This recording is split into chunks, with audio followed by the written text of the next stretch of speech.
नमस्कार दोस्तों, राहुल शर्मा ट्यूटोरियल में आपका स्वागत है। और आज मैं एक बार फिर से एक नया टॉपिक लेकर के हाजिर हूँ, मध्य प्रदेश की जनजाति।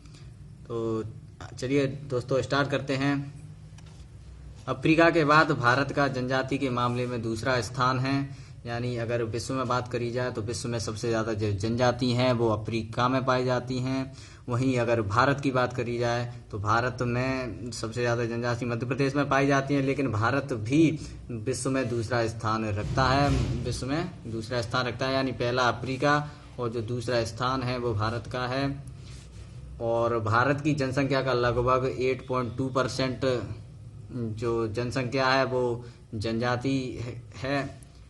और जबकि मध्य प्रदेश में 21.10 सर्वाधिक जनजाति मध्य प्रदेश में ही पाई जाती है। मतलब मध्य प्रदेश में जो एसटी का परसेंट है वो है 21.1%। ये बहुत बहुत इम्पोर्टेंट है। जिस चीज़ पे मैं रेड कलर की अंडरलाइन करता जाऊंगा आप उसे अच्छे से देखते चलना, क्योंकि वो ज़्यादा इम्पोर्टेंट है। ये जो विषय है वो थोड़ा सा बोरिंग है, मध्य प्रदेश की जनजाति, और इसमें हमें थोड़ी सी मुख्य मुख्य चीज़ें ही याद रखनी हैं। मध्य प्रदेश की 3 बड़ी जनजाति हैं। पहली है भील, गोंड और भेगा। 3 बड़ी जनजाति हैं मध्य प्रदेश की, भील, गोंड और भेगा। और तथा सबसे पिछड़ी जो जनजाति हैं वो है सहरिया, बैगा और भारिया, जो कि केंद्र सरकार द्वारा या राज्य सरकार द्वारा पिछड़ी जनजाति घोषित कर दी गई हैं, सहरिया, बैगा और भारिया। अधिकतम जनजाति जनसंख्या वाला जिला धार है। अधिकतम जाति जनसंख्या वाला जिला, यानी सबसे ज़्यादा जनसंख्या की दृष्टि से देखें तो धार है, लेकिन जनसंख्या परसेंट और जनसंख्या में बहुत बड़ा डिफरेंस है दोस्तों। अलीराजपुर सबसे ज़्यादा जनसंख्या परसेंट अलीराजपुर में है, यानी 89%।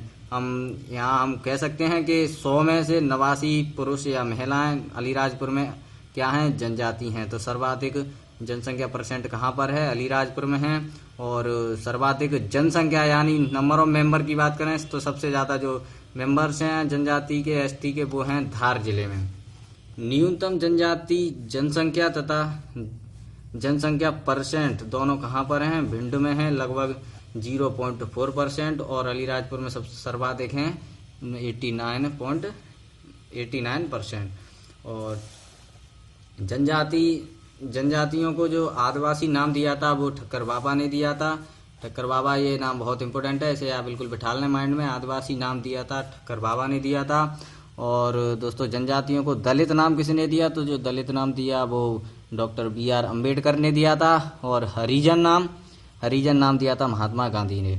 तो ये तीनों हमें याद होना चाहिए कि ठक्कर बाबा ने आदिवासी और भीमराव अम्बेडकर ने जो नाम दिया वो दिया था हमारा दलित। और हरिजन किसने नाम दिया, हरिजन दिया था महात्मा गांधी ने। सहरिया जनजाति का संग्रहालय सोपोर जिले में स्थित है। थोड़ा सा मैं अभी ये विविध जो मतलब इम्पोर्टेंट फैक्ट हैं वो बता रहा हूँ उसके। तो सहरिया जनजाति का जो संग्रहालय है वो सोपोर जिले में स्थित है, आप इसे बिल्कुल याद कर लीजिए। और देश का पहला आदिवासी संचार केंद्र कहाँ पर है, तो झाबुआ जिले में देश का पहला आदिवासी संचार केंद्र है। मध्य प्रदेश में लगभग कितनी प्रकार की जनजातियां पाई जाती हैं, मध्य प्रदेश में लगभग 47 प्रकार की जनजातियां पाई जाती हैं दोस्तों। और हम जो है ये 47 प्रकार की जनजातियां ना पढ़ करके केवल 10 से 12 प्रकार की जनजातियां ही पढ़ेंगे, क्योंकि किसी भी एग्जाम के पॉइंट ऑफ व्यू से, मध्य प्रदेश का चाहे कोई सा भी एग्जाम हो उसके पॉइंट ऑफ व्यू से ये 10 से 12 जनजातियां ऐसी हैं, उन्हीं से ही क्वेश्चन बनता है। तो सबसे पहली जो जनजाति है वो है भील। भील शब्द की उत्पत्ति तमिल भाषा के बिल्वर शब्द से हुई है। तमिल भाषा के बिल्वर शब्द से हुई है, जिसका अर्थ होता है धनुष, तथा ये लोग कुशल निशानेबाज होते हैं। मतलब अगर भील शब्द, जो भील नाम पड़ा था वो कैसे पड़ा, तो भील शब्द की उत्पत्ति तमिल भाषा के बिल्वर शब्द से हुई है। और उसका अर्थ क्या होता है, बिल्वर शब्द का अर्थ होता है धनुष। और चूंकि ये इसका धनुष अर्थ होता है इसीलिए कुशल निशानेबाज होते हैं, तीर कमान ये अच्छे चलाते हैं। और भीलों के निवास स्थान को, ये बहुत महत्वपूर्ण है, भीलों के निवास स्थान को क्या कहते हैं, फाल्या कहते हैं। निवास स्थान यानी कि जिस मोहल्ले में या जिस गांव में वो रहते हैं उसे फाल्या कहा जाता है, तथा उनके जो मकान हैं उनके मकानों को कू कहते हैं। ये दोनों आप बिल्कुल याद कर लीजिए भीलों से संबंधित, कि उनके जो निवास स्थान है उसे फाल्या तथा उनके मकानों को कू कहा जाता है। ये पूछा जा चुका है। और इनमें मंगनी विवाह, नातरा, घरगुस्सी, अपहरण विवाह आदि प्रचलित हैं। मतलब ये जो विवाह करते हैं वो कौन कौन से विवाह हैं? मंगनी विवाह तो आप सभी लोग जानते हैं, नातरा विवाह जिसे विधवा विवाह को नातरा विवाह कहा जाता है, और घरगुस्सी विवाह ये नाम से ही क्लियर हो रहा है, जैसे कोई महिला किसी पुरुष से प्रेम करती है तो वो जबरदस्ती उसके घर में घुसकर रह सकती है, ये उनकी प्रथा है। वो अपहरण विवाह आदि प्रचलित हैं। इनकी उपजातियों की बात करें तो भिलाला, पटालिया और रातियास ये इसकी क्या हैं? उपजातियां हैं, जिनमें से जो सबसे महत्वपूर्ण उपजाति है वो है भिलाला। इसे आप बिल्कुल माइंड में बिठा लीजिए। वो इसीलिए महत्वपूर्ण हो जाती है क्योंकि ये स्वयं को महाराणा प्रताप के वंशज कहते हैं, इसीलिए जो एग्जाम के पॉइंट ऑफ व्यू से थोड़ी सी इम्पोर्टेंट हो जाती है दोस्तों। अब चलते हैं हम भील जनजाति के जो लोग होते हैं। भील जनजाति के लोग ग्रीष्म ऋतु में किसका सेवन करते हैं? ताड़ी का सेवन करते हैं। और ताड़ी क्या होता है? ये कच्ची शराब होती है जिसे ताड़ी कहा जाता है। और यह मध्य प्रदेश की सबसे बड़ी तथा भारत की तीसरी बड़ी जनजाति है। ये पॉइंट बिल्कुल आप मन में बिठा लीजिए कि मध्य प्रदेश की सबसे बड़ी जनजाति कौन सी है, तो भील है। और जो भील जनजाति है वो भारत की तीसरी बड़ी जनजाति है।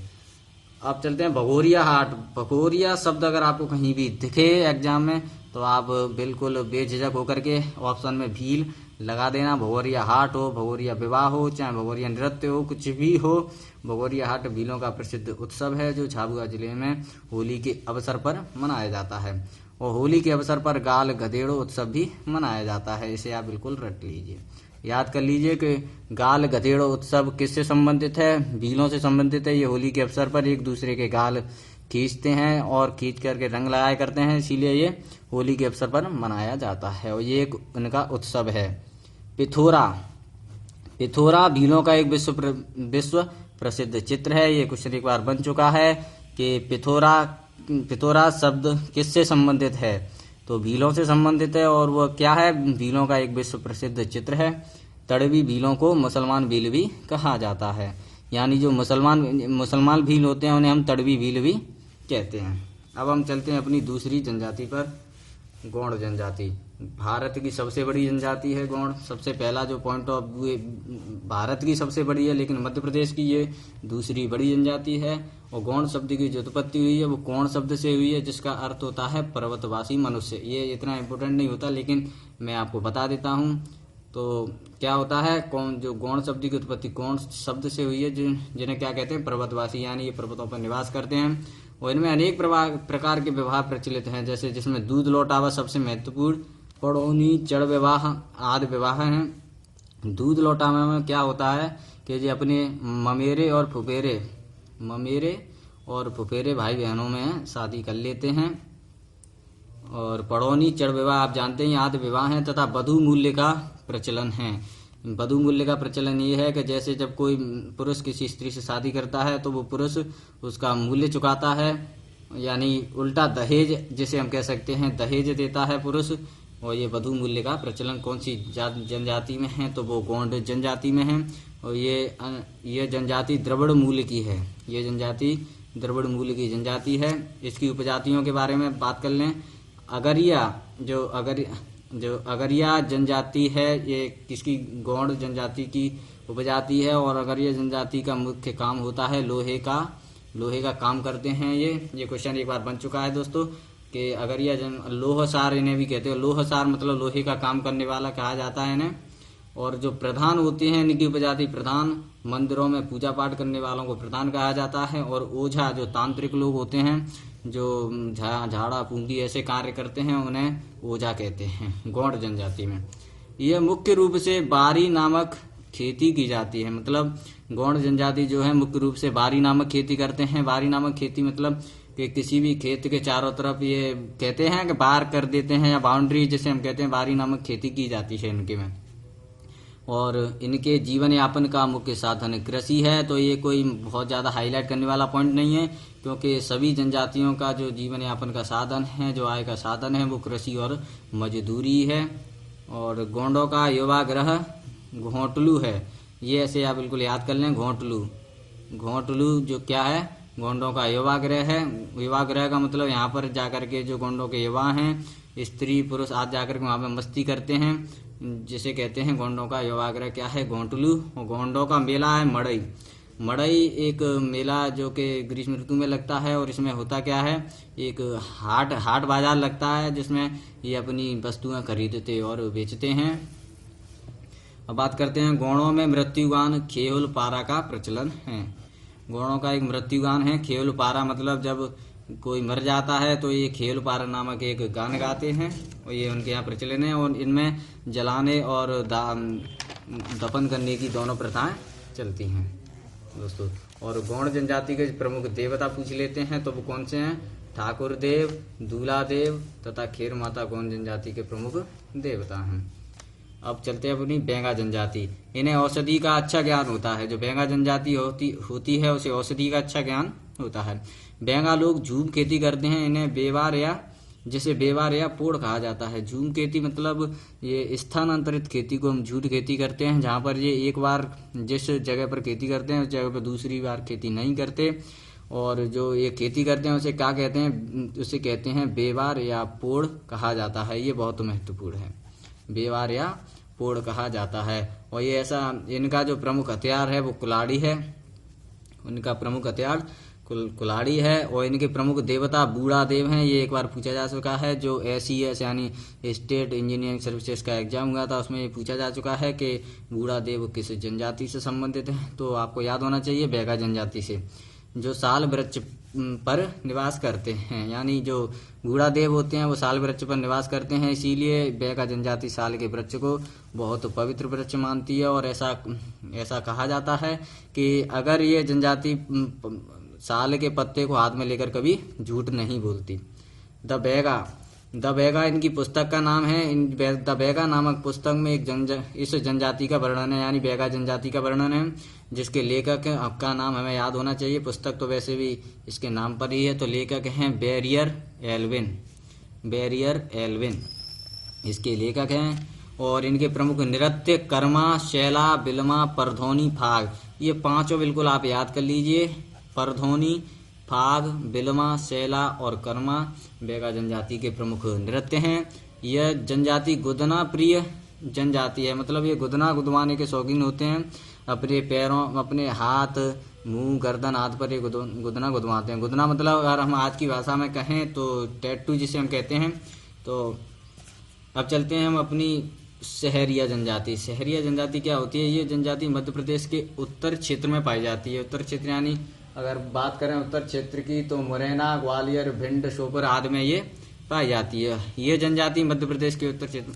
और सहरिया अपने आप को क्या कहते हैं, भीलों का छोटा भाई कहते। जो सहरिया हैं वो अपने आप को भीलों का छोटा भाई अगर हम उन्हें कह देते हैं तो वो बड़ा गर्व का अनुभव करते हैं, यानी गौरव महसूस करते हैं। और ये कतारबद्ध मकान बनाकर समूह में रहते हैं। मतलब इनके जो मकान बने होते हैं वो एक पंक्तिबद्ध, एक कतारबद्ध बने होते हैं, समूह में रहते हैं, समूह में रहना पसंद करते हैं। और जिस समूह में रहते हैं उसे सहराना कहा जाता है। सहराना, इसे आप याद कर लें, बिल्कुल सहराना कहा जाता है। ये आलसी प्रवृत्ति के होते हैं। सहरिया जो होते हैं आलसी प्रवृत्ति के होते हैं तथा ये शराब पीना पसंद करते हैं। और ये जड़ी बूटियों से दवाएं बनाने में दक्ष हैं। ये आप लाइन याद कर लें कि जड़ी बूटियों से दवाएं बनाने में दक्ष जनजाति है तो वो सहरिया जनजाति है। और इसका मुख्य नृत्य क्या है, लहंगी एवं दुलदुल घोड़ी। जो सहरिया जनजाति है इसका मुख्य नृत्य लहंगी एवं दुलदुल घोड़ी है। चलिए दोस्तों अब चलते हैं हम अपनी अगली जनजाति पर, कोरकू जनजाति। कोरकू का अर्थ होता है आदमियों का समूह। कोरकू जनजाति का क्या अर्थ होता है, आदमियों का समूह। ये स्वयं को हिंदू मानते हैं तथा महादेव एवं चंद्रमा की पूजा करते हैं। जो कोरकू जनजाति के लोग होते हैं वो अपने आप को हिंदू कहते हैं और महादेव एवं चंद्रमा की पूजा करते हैं। ये मध्य प्रदेश के दक्षिणी भाग में पाई जाती है। दक्षिणी भाग की बात करें यानी मुख्यतः बैतूल, छिंदवाड़ा, होशंगाबाद आदि जिलों में ये मुख्यतः पाई जाती है। हमसे वैसे ये क्वेश्चन ऐसे नहीं पूछे जाते, क्वेश्चन ज़्यादातर यही पूछे जाते हैं कि इनकी ये किसकी उपजाति है, या ये इनका अर्थ क्या होता है, या इनका नृत्य क्या है, इनमें कौन कौन से विवाह प्रचलित हैं, ऐसे नाम दिए जाते हैं। उपजातियाँ, अब उपजातियाँ बात कर लेते हैं कोरकू जनजाति की। तो राज कोरकू और पाथरिया कोरकू इसकी उपजाति हैं। तो जैसा कि कोरकू पीछे है तो इसे हमें याद करने में ज़्यादा दिक्कत नहीं होनी चाहिए। और इसका जो लोक नाट्य है वो खम्ब स्वांग, इसे आप बिल्कुल याद कर लें, खम्ब स्वांग। खम्ब स्वांग जो है इसका लोक नृत्य है, ये बहुत विशेष इंपॉर्टेंट है, आप बिल्कुल इसे याद कर लीजिए। और कोरकू जो है रावण पुत्र मेघनाथ की पूजा करते थे। क्वेश्चन वैसे बनेगा नहीं, अगर बन भी जाता है तो आप याद कर लें कि जो मेघनाथ की पूजा कौन सी जनजाति के द्वारा की जाती थी, तो वो हमारी कोरकू जनजाति के द्वारा की जाती है। अब हम चलते हैं अपनी नेक्स्ट जनजाति भारिया पर। ये विशेष पिछड़ी हुई जनजाति है। ये मध्य प्रदेश के पातालकोट यानी छिंदवाड़ा में मुख्यतः पाई जाती है। पातालकोट, छिंदवाड़ा के पातालकोट में पाई जाती है। ये गोंडों को अपना बड़ा भाई मानते हैं। ये अगर उसकी बात करें, शहरिया की बात करें, तो वो भीलों को अपना बड़ा भाई मानते हैं। और भारिया की बात करें तो ये गोंडों को अपना बड़ा भाई मानते हैं। और इनके जो मकान हैं, मकान लकड़ी तथा घास फूस के बने होते हैं, जिन्हें ठाना कहा जाता है। बिल्कुल याद कर लें आप कि भारिया जो कौन सी जनजाति के मकानों को ठाना कहते हैं, तो भारिया जनजाति के। और इनका भोजन क्या है? पेज है। पेज यानी मोटे अनाज में नमक का घोल। पेज का मतलब होता है ये मोटे जो अनाज होते हैं उनमें नमक का घोल मिक्स करके ये खाते हैं। इनका ये मुख्य भोजन है। और इसका प्रमुख देवता भीमसेन, आपसे आप याद कर लीजिए बिल्कुल कि इनके प्रमुख देवता क्या हैं, भीमसेन हैं। भारियाओं की बोली कौन सी है? भरनौती। भारिया जनजाति जो है वो कौन सी बोली बोलते हैं? भरनौती। चलिए दोस्तों, अब हम चलते हैं बंजारा जनजाति। यह एक घुमतू जनजाति है। घुमतू मतलब इसे घूमना बहुत प्रिय है। ये एक जगह पर नहीं रहते हैं, इधर से उधर घूमते रहते हैं। और इनसे संबंधित कोई महत्वपूर्ण क्वेश्चन है तो वो ये है कि कंघी के आविष्कारक इन्हें कहा जाता है। बंजारा जनजाति ने कंघी का आविष्कार किया था। और संसार की सबसे अधिक श्रृंगार प्रिय जनजाति ये है। मतलब श्रृंगार, ये सबसे ज़्यादा श्रृंगार करने वाली यही जनजाति है। ये जनजाति जो है सिख धर्म पर बहुत विश्वास करती है। सिख धर्म गुरु नानक तथा गुरु ग्रंथ साहिब में अटूट विश्वास रखते हैं इस जनजाति के लोग।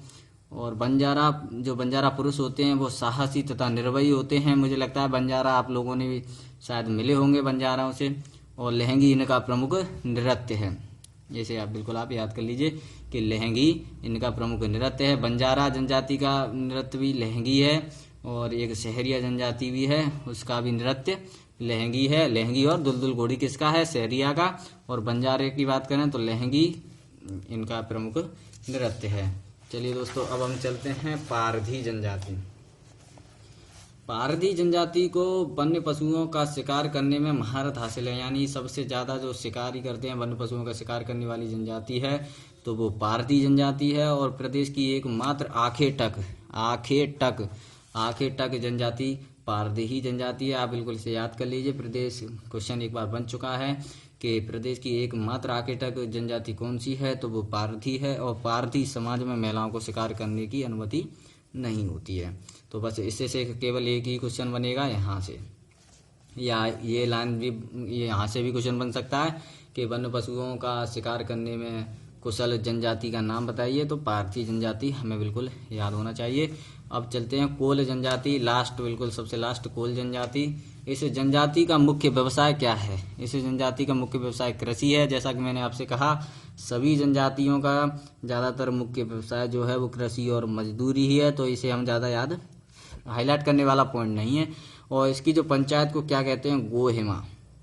गोहिमा इनकी पंचायत को कहा जाता है। कोल जनजाति की पंचायत को क्या कहते हैं? गोहिमा। यहाँ से एक क्वेश्चन बन सकता है। और ये बिल्कुल लाइन बहुत ज़्यादा इंपॉर्टेंट है कि कोल जनजाति का वर्णन जो है ऋग्वेद एवं पुराणों में मिलता है। ये क्वेश्चन एक बार बन चुका है कि कौन सी जनजाति का वर्णन ऋग्वेद तथा पुराणों में मिलता है, तो वो है कोल जनजाति। और ये अपना संबंध सबरी से बताते हैं। सबरी आप सभी लोग जानते होंगे सबरी को, जिसे भगवान राम को जिसने अपने झूठे बेर कवाए थे, और ये उससे अपना संबंध बताते हैं। कोल जनजाति उसी से अपना संबंध बताते हैं। और कोल दहका, इसे बिल्कुल आप याद कर लीजिए। कोल दहका जो है इनका प्रसिद्ध नृत्य है। कोल दहका किससे संबंधित है नृत्य है? तो वो है कोल जनजाति से। और गोहिमा किसकी पंचायत है? तो वो है अपनी गोहिमा जो पंचायत है वो है कोल जनजाति की। दोस्तों, तो हमने अपनी इस वीडियो के अंदर करीब 10 से 12 जनजातियों को कवर किया। ये एग्जाम के पॉइंट ऑफ व्यू से बहुत ज़्यादा महत्वपूर्ण थी। और इनके अलावा कोई भी क्वेश्चन आपसे नहीं पूछा जाएगा। अगर आप ये थोड़ा सा बोरिंग सब्जेक्ट है। मैं आपसे एक बार फिर से कहूँगा, आप इसे अगर वीडियो को 2 से 3 बार देखते हैं तो आपको ये बिल्कुल रट जाएंगे। जैसे विवाह वगैरह, इनके नाम हमें बिल्कुल अच्छे से क्लियर होने चाहिए दोस्तों। तो आज हमारी इस वीडियो में बस इतना ही, और हमारी शुभकामनाएं आपके साथ हैं। आप जो भी टारगेट आपने सेट करके रखा है आपको ज़रूर मिले। बहुत बहुत धन्यवाद दोस्तों, और जय हिंद जय भारत।